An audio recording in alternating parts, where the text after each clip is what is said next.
Hello. I posted a video on another channel yesterday entitled, Will Javier Milei be Argentina's Trump? I've already gotten a lot of clicks, a lot of views on that, a few likes, and some comments, some positive, some negative, some inquiring, some just going on there just to be trolls, frankly, I think. Just to be, or with misinterpretation or a lack of understanding from the point of view from which I'm coming from. By the way, my name is Edgar Montoya. Welcome to my channel, American Update. I have a link below for the video which I am speaking. It's on a channel called, my other channel, called The Language Cafe. So I want to make a few notes here on this one about that.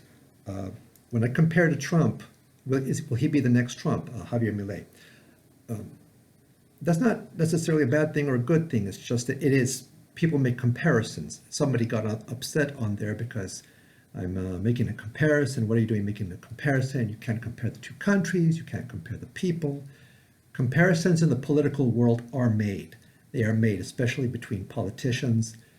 People make them. They look and say, this person is like this. And God knows, through the history of political discourse over the last 70, 80 years, since Hitler's demise, so many people have been called Hitler. Why have so many people been compared to Adolf Hitler?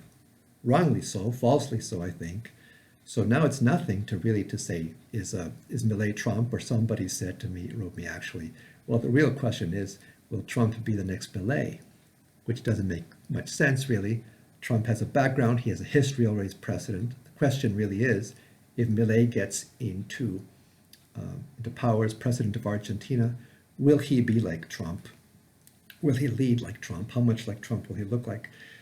Trump is going to be compared to anybody who is right of center, whether far or in moderate right, is going to be compared to Donald Trump.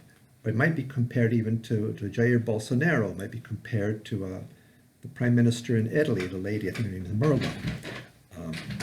They're comparisons, and it is the world that we live in. It's a great political division between left and right.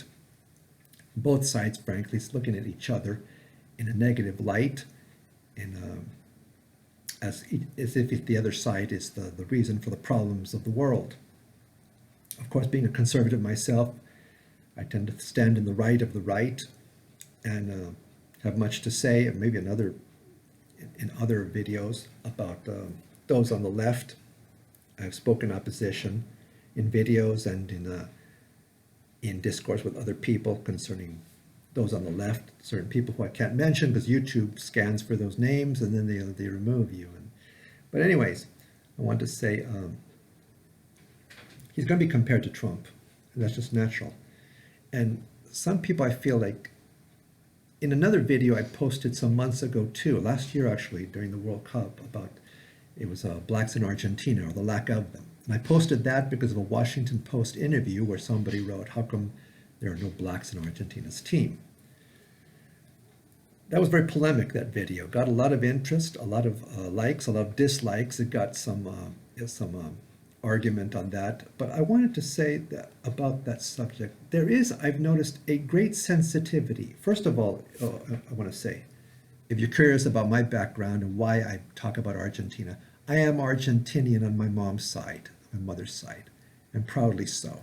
I have relatives in Argentina, friends in Argentina, people with whom I discuss about political issues as well as football.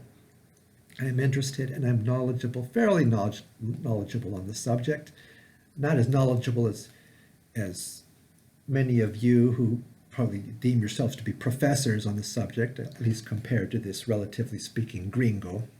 My father was from Peru, but I'm proudly Latino. I'm proud of my Latino blood. And I want to say that I see too much of a great sensitivity where Americans or foreigners or somebody who's not from that country, especially Americans, cannot speak, cannot opine. But in the political world, when you talk about political science or what have you, a study of a nation called social studies, people are going to talk about a nation.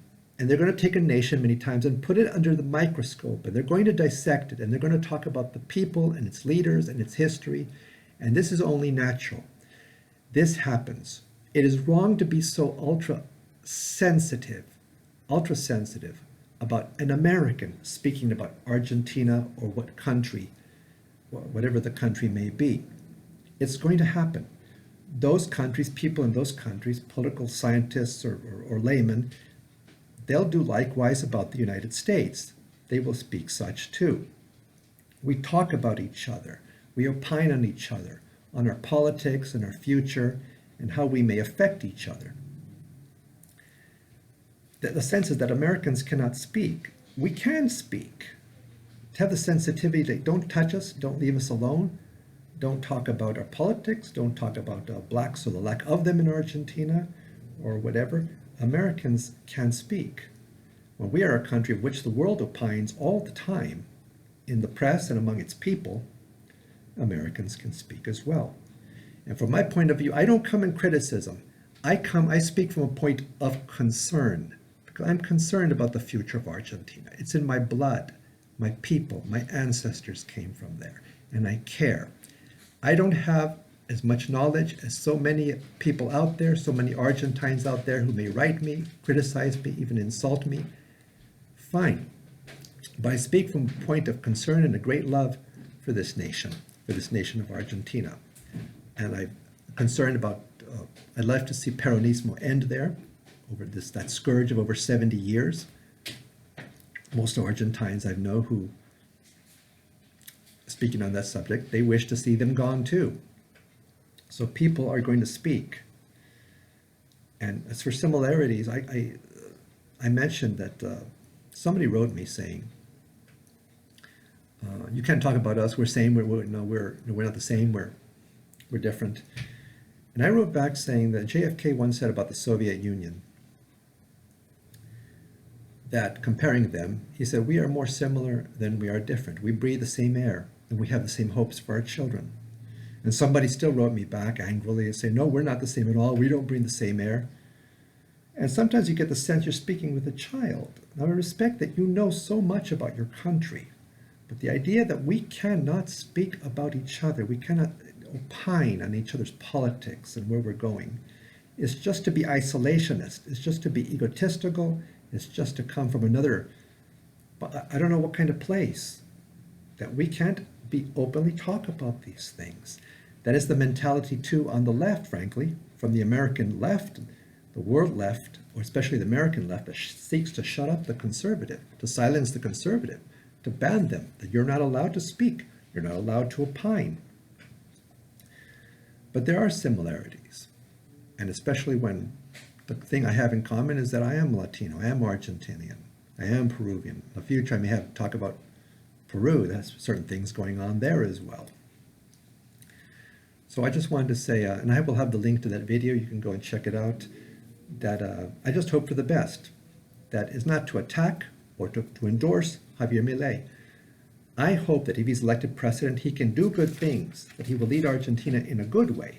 I think personally he's going to have a hard time. The opposition is going to be intense, like the opposition that Donald Trump faced here while he was president. I think it's going to be incredibly difficult for him, but I wish him the best. Or if it's not him, whoever may succeed, that the country begin to fall away from Peronismo and that awful stain of the country that has hurt them for some 70 years now. I hope for the best. I am not some completely, I repeat, I don't know as much as a lot of you Argentinians out there who speak and say you're just ignorant, shut your mouth, go away. People are going to speak. People will opine, and I have the right to do so as the proud son of an Argentinian mother. Thanks so much. I hope you would go and watch that video if you haven't seen it. I think I did a pretty good job. I hope you would like and watch either of my channels, The Language Cafe or American Update. Like, subscribe. I'm looking for ideas for videos. Leave your comments, but I hope you're not being impolite, that you will not be rude. I love good discussion. Okay. Well, anyway, thanks and bye for now.